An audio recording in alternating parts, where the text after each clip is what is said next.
Yes, bon matin tout le monde. Simon Lavergne avec vous ce matin, lundi matin 26 avril 2021. Je suis content d'être là. Je tiens à souligner que l'épisode de ce matin est présenté par l'Auberge et Club de Golf Héritage à Notre-Dame-de-la-Paix en Outaouais. Réservez vos temps de départ 819-522-6622. Super track de golf. J'ai joué là samedi. Encore un pur bonheur. Il y avait du monde. C'était quasiment plein. Les fins de semaine, si vous voulez jouer, là, prenez vos départs à l'avance parce que c'est un terrain pas mal populaire, je vous dirais. Donc, encore une fois ce matin, épisode présenté par l'Auberge et Club de Golf Héritage. Yes! Je me déplace en studio, mesdames et messieurs. Ah, les joies du green screen. Et bon, voilà. Sans plus tarder, on parle de sport parce que au niveau de la radiodiffusion ou de la créativité studio, c'est pas mal là que ça s'arrête dans mon cas. De quoi qu'on parle aujourd'hui? Ben, on n'a pas le choix de parler de baseball. Hey, tabarouette de tabarouette. Ceux qui se sont couchés de bonne heure hier, là, ceux qui connaissent pas, qui sont moins familiers avec l'horaire au baseball majeur, le dimanche soir, toujours un match national, je dirais, là, Sunday Night Baseball. Habituellement, c'est toujours un bon match. Bon match. En fait, on le sait jamais, c'est selon l'horaire, mais tu sais, généralement, ils essayent de placer des rivalités dans cette case horaire-là, s'assurer que, tout le monde écoute le baseball ce soir-là.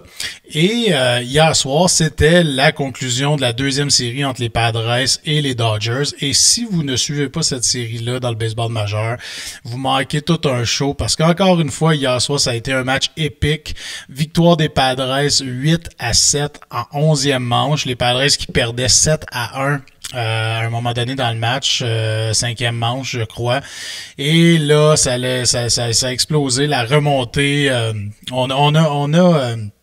on a la remontée historique facile au Canada, mais en fait, c'est toute une remontée des Padres 8-7. Dans ce match-là, encore Fernando Tatis Jr. qui va d'une longue balle, 5 coups de circuit dans les 3 derniers matchs contre les Dodgers. Donc, même si les Padres gagnent pas tous leurs matchs, ils sont vraiment excitants à voir jouer. Ça vaut la peine de se coucher tard des fois, mais là, hier soir, aucune raison de manquer ça. 7h10 et des poussières le match. Donc, pas de raison de manquer ce match-là. C'était toute une game de balle. Et d'ailleurs, on va en parler. C'est sûr qu'on va en parler jeudi lors dans Zone Earth Live avec la gang de Passion MLB. Ça, je suis persuadé qu'on va parler encore une fois de cette belle rivalité entre les Padres et les Dodgers. Mais dans cette division-là, faut pas oublier les Giants de San Francisco. Les Giants de San Francisco, là, ils font leur petit bonhomme de chemin. On les regarde pas tant que ça parce que c'est pas la rivalité des Dodgers contre les Padres. On a tendance à les oublier un petit peu, mais les Giants, là, super belle équipe. Bien hâte de voir qu'est-ce que ça va donner d'ici la fin de la saison pour cette équipe-là. Mais force est d'admettre qu'ils vont être dans la course jusqu'à la fin. S'il y a une division à surveiller là dans le baseball majeur en ce moment, c'est cette division-là parce que la Californie nous donne du maudit bon baseball. Parlant de bon baseball, tabarouette, hier aussi, Madison Bumgarner qui lance un no-hitter, donc un match sans point ni coup sûr.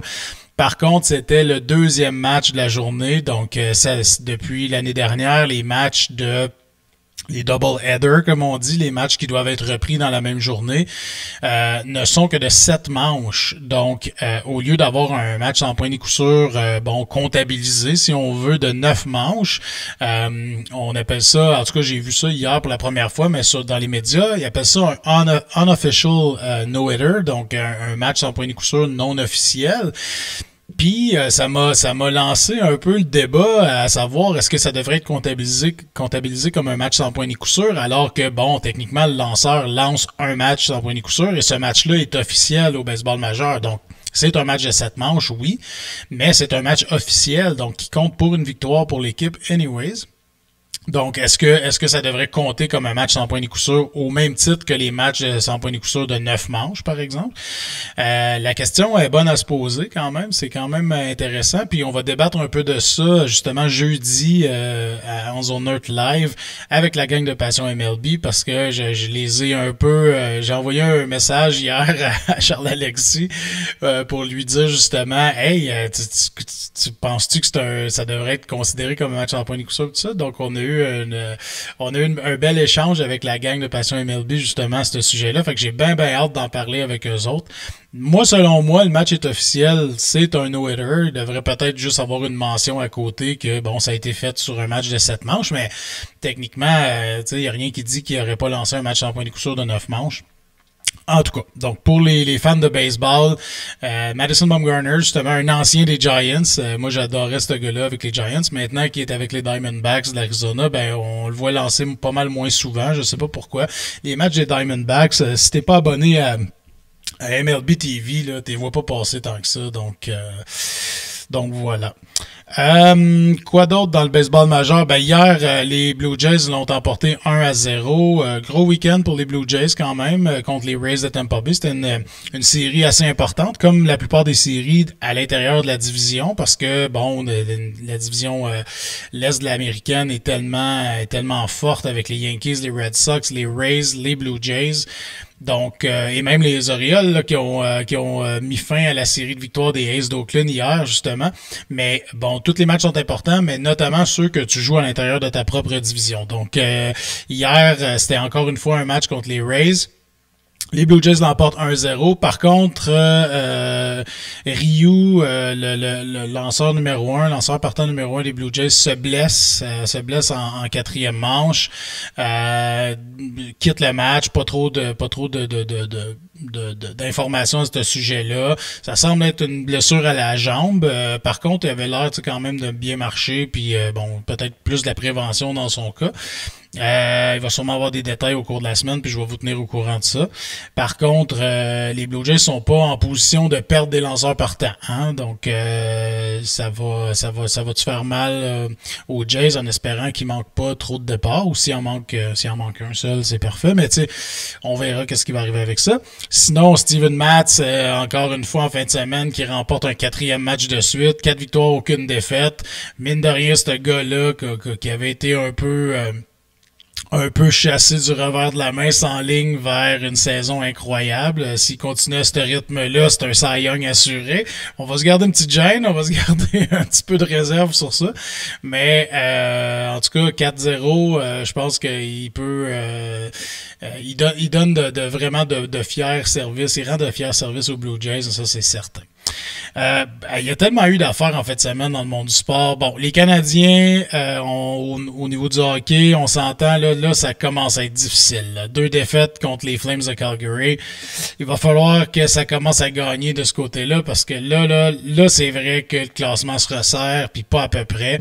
Les Flames qui moi j'avais même plus dans la course, parce que il avait disputé un match de plus que le Canadien, accusait un pas pire retard, mais là, force est d'admettre que quand tu joues contre à l'intérieur de la division, faut que tu gagnes, parce que c'est des matchs de 4 points à chaque fois. Donc là, les Flames qui vont chercher 4 points en fin de semaine en un clin d'œil. Ça commence à être serré, Canadien, puis j'ai vu un article où un quote là, de Jean-Charles Lajoie qui dit que le Canadien va rater les séries vraisemblablement. J'ai hâte de voir, parce que c'est pas farfelu, là. C'est pas farfelu comme déclaration, avec les Canucks qui s'en viennent aussi, les Canucks qui jouent du gros hockey depuis que leurs joueurs sont revenus du break de COVID. Et il va falloir que ça se place du côté du Canadien. Puis je vois tellement pas comment ils peuvent améliorer leur sort. Cette équipe-là qui avait été bâtie de main de maître par Marc Bergevin, puis moi je suis le premier à dire, là, c'était des... Tu sais, je veux dire, il avait fait des bons moves,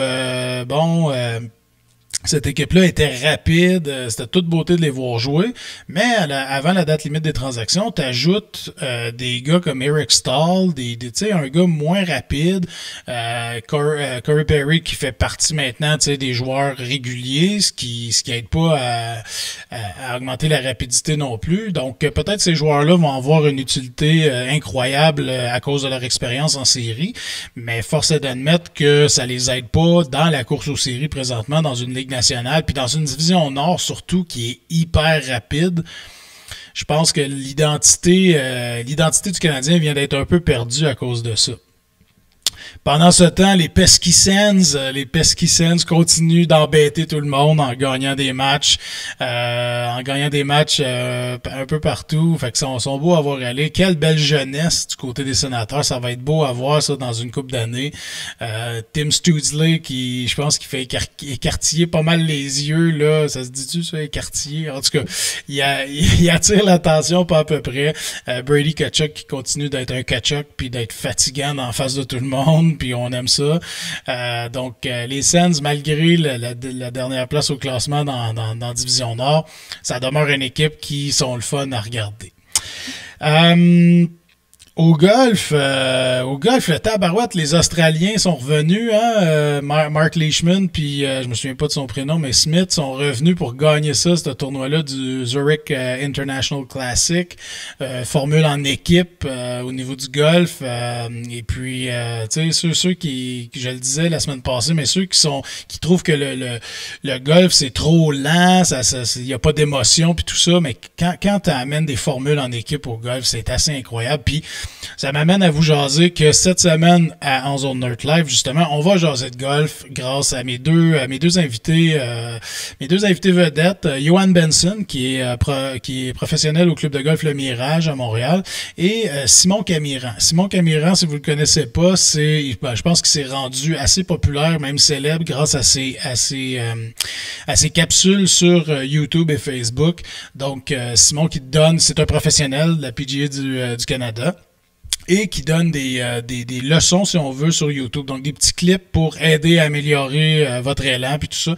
Et je vais être honnête, moi, je le connaissais pas. C'est un de mes amis qui me l'a fait découvrir et je suis allé voir ses capsules puis j'ai trippé ben raide. Donc, j'ai décidé de l'inviter sur le podcast. On va pouvoir jaser avec lui un petit peu, voir comment il développe ses capsules, tu sais, comment il en vient à dire, OK, ben, on va faire une capsule sur tel élément de l'élan ou tel élément du jeu puis tout ça. Puis les petits trucs aussi qu'ils développent, je pensais juste à une des capsules que j'ai vues où est-ce qu'ils utilisent une boîte en carton pour s'assurer que le transfert de poids est fait dans ton élan puis tout ça. Donc c'est assez ingénieux quand même. Tu sais, c'est banal un peu, mais c'est quand même super ingénieux, tu sais, de penser à donner des petits trucs comme ça pour que n'importe qui joue au golf puisse améliorer un petit peu son élan puis tout ça. Donc c'est assez fascinant de voir ça, comment puis tu sais, c'est un bon communicateur. Un peu comme Johan Benson. Johan faisait des podcasts justement en direct du Masters pendant le tournoi. Johan qui est analyste à RDS aussi pour le golf, donc qui était présent sur les lieux pour RDS au Masters, mais qui faisait des podcasts aussi, puis des sessions de questions-réponses aussi live directement là-bas. Donc, ça va être super intéressant de jaser avec eux autres. Parler un petit peu aussi du début de saison au golf au Québec. Tu sais, c'est un début super hâtif. Puis les gens redécouvrent, je pense, les terrains de golf. Étant donné qu'on a rien d'autre à faire. Rien d'autre à faire en pandémie, en confinement. Donc, moi, je vois du monde au terrain de golf, puis je me dis, tabarouette, je sais pas là, d'où ils sortent, ce monde-là, mais ça n'a pas de sens. Mais c'est bon. Écoutez, c'est bon pour les terrains de golf, puis on est content, tu sais. Ça fait vivre les terrains de golf. Donc, qui dit beaucoup de monde, dit, rentrée d'argent, l'entretien du terrain qui est encore mieux fait à cause plus de moyens puis tout ça. Donc c'est intéressant, c'est vraiment là, on se plaint pas de ça. Je pense, moi, en tant que membre sur un terrain de golf au club de golf Héritage d'ailleurs, je pense que c'est winner de voir autant de monde partir de leur coin de pays puis venir jouer chez nous. Donc je suis pas mal sûr que les propriétaires sont bien contents aussi de voir ça. Une petite nouvelle au niveau du tennis, Bianca Andreescu, la Canadienne, qui a annoncé sur son compte Twitter qu'elle avait la COVID-19, donc elle doit se retirer du prochain tournoi.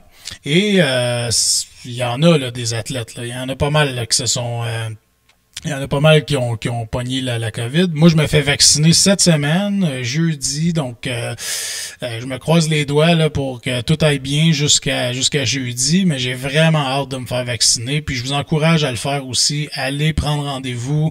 Il y a plein de nouvelles ouvertures au niveau des rendez-vous. Puis bon, moi je me fais vacciner parce que bon, je tombe dans la catégorie des obèses, Puis je suis super content de pouvoir me faire vacciner, en fait. Je me plains pas, tout ça. Puis, tu sais, la mesure en tant que telle, c'est indice de masse corporelle de 35. Là. Je sais pas comment on calcule ça, mais on m'a expliqué que t'as pas besoin d'être tant que ça en surpoids là, pour avoir un IMC au-dessus de 35. Donc, tu sais, gênez-vous pas, prenez-vous un rendez-vous, appelez, par exemple, à Clic Santé ou Info Santé, puis demandez, tu sais, donnez votre poids, puis dites, est-ce que je peux prendre mon rendez-vous en fonction de mon poids, tout ça? Est-ce que vous pensez que, tu sais, ça marche, puis tout ça? Parce qu'il y a des plages horaires de vaccination qui sont disponibles. Fait que, tu sais, au lieu de perdre, ils perdent pas de doses parce qu'ils réussissent à vacciner du monde qui sont sur des listes d'urgence, là, mais quand même, tu sais, au lieu bon, que ces rendez-vous-là ne soient pas meublés, là, mais tu sais, allez-y, allez, appelez, puis faites-vous vacciner. Donc, voilà. Ça n'a pas rapport avec le sport tant que ça, mais je pense que c'est important de le dire. Donc, c'est fait. Grosse saison en Formule 1 présentement. Je sais pas s'il y en a qui avaient décroché de la Formule 1. Moi, je sais que, bon, même dans ma famille, là, ça suivait la Formule 1 dans les années de Jacques Villeneuve en 97. Moi, j'avais les cheveux bleachés. On était all-in pour la F1. Moi, j'ai continué à suivre la F1. Oui, tu sais, quand même assez de près, mais tu sais, moins qu'en 97 puis les années de Jacques Villeneuve puis tout ça. Mais là, la saison 2021, là, c'est du solide. Là. On a encore Lewis Hamilton qui est là, c'est sûr, avec Mercedes, mais ceux qui écoutaient la F1 dans le temps, là, les McLaren, imaginez-vous donc, les McLaren sont de retour dans le top 10, même top 6 probablement. C'est des grosses courses, c'est le fun. Et Red Bull qui revient aussi. Red Bull avec Max Verstappen que tu sais, ils sont là. Bon, à chaque course là. Je sais que pendant les dernières années, c'était souvent, OK, bon, ben, on n'a pas besoin de regarder la course, on le sait que ça va être Lewis Hamilton qui va gagner ou Mercedes. Mais là, il y a un shift. Là, il y a de quoi de le fun qui se passe cette année. N'importe quel. On va s'entendre. Ça demeure Red Bull et Mercedes à l'avant-plan, mais tout de suite après, pas très loin. Tu sais, habituellement, le top 4, là, on savait pas mal d'avance c'était qui. Mais là, pas très loin derrière, on a justement les McLaren, on a, tu sais, en tout cas, les Ferrari qui sont là aussi avec le français Charles Leclerc.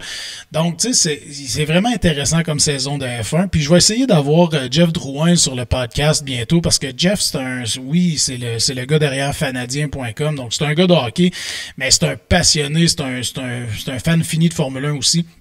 Fait que puis tu sais, il est probablement pas mal plus connaissant que moi là malgré tout parce que moi je suis un peu la risée des fans de Formule 1 parce que je trippe Formule 1 comme je trippe vraiment Formule 1 là. Pour vrai, je trippe sur bon tu sais toutes les petits réglages qu'ils peuvent faire pour améliorer la monoplace, toutes les stratégies, tout ça, je suis vraiment fan, mais demande-moi pas de te nommer une pièce en ouvrant le hood de mon truck, je serais pas capable de te dire où est-ce que se trouve l'alternateur, use start. Non, c'est ça, je pourrais pas rien faire avec ça, donc fait que je suis un petit peu la risée peut-être des fans de Formule 1, quoique ce serait pire si j'étais un fan de NASCAR, là on s'entend, mais quand même, donc je connais pas tant que ça les settings d'un char, mais je trippe sur la stratégie puis je sais pas, il y a de quoi de le fun à regarder de la F1. C'est quand même les bolides dans les bolides les plus rapides au monde, puis c'est impressionnant de voir ça. Donc voilà. Fait que c'est ça, grosso modo. Grosse semaine. J'ai hâte de voir comment ça va évoluer cette semaine-là. J'ai hâte de voir si ce soir, Canadien qui reprend l'action. C'est un must-win. Là. Ils n'ont pas le choix. Là. Ce soir, ils doivent gagner. Ça, je pense que c'est comme ça jusqu'à la fin de la saison. Parce que là, il reste 10 matchs. Là. Il reste 10 matchs? Il reste peut-être même moins que 10 matchs. Fait que chaque victoire, chaque point qu'ils sont capables d'aller chercher, c'est important. Fait qu'on va suivre ça cette semaine. On va suivre le baseball encore une fois parce que bon, c'est tellement excitant comme début de saison. Si vous n'avez pas regardé une game de balle dans les dernières années, là, regardez ça, là. Regardez parce qu'il y a du bon baseball qui se joue, des trajectoires de balles, des lanceurs qui sont incroyables. D'ailleurs, si vous avez le temps, allez sur YouTube puis faites... je me souviens plus comment ça s'appelle, mais je vais vous le retrouver pour le podcast de demain matin, mais c'est un vidéo avec les nasty pitch qu'on appelle, là, des balles qui courbent, des sliders qui partent de quasiment la tête du frappeur à se rendre dans le coin inférieur, extérieur, en bas, puis tout ça. C'est incroyable ce que les lanceurs sont capables de faire aujourd'hui avec des balles à effet puis des balles qui bougent avec du mouvement mais qui rentrent à 97 000 à l'heure, que le frappeur fait comme qu'est-ce que tu veux que je fasse? Je peux rien faire. Puis à l'opposé, t'as les bons frappeurs qui frappent la longue balle régulièrement qui sont incroyables, tu sais, sont incroyables pour avoir le timing pour mettre le gros baril là-dessus sur cette grosse balle, cette petite balle-là, puis envoyer ça à 400 pieds du marbre. Fait que, écoute, c'est impressionnant le baseball en ce moment. Donc, à suivre cette semaine. Sinon, ben, on suit pas mal tous les sports pour vous autres, encore une fois. Je vous reviens demain avec d'autres petits updates. Donc, soyez bons, soyez gentils, puis passez une maudite belle journée. Alright? Ciao!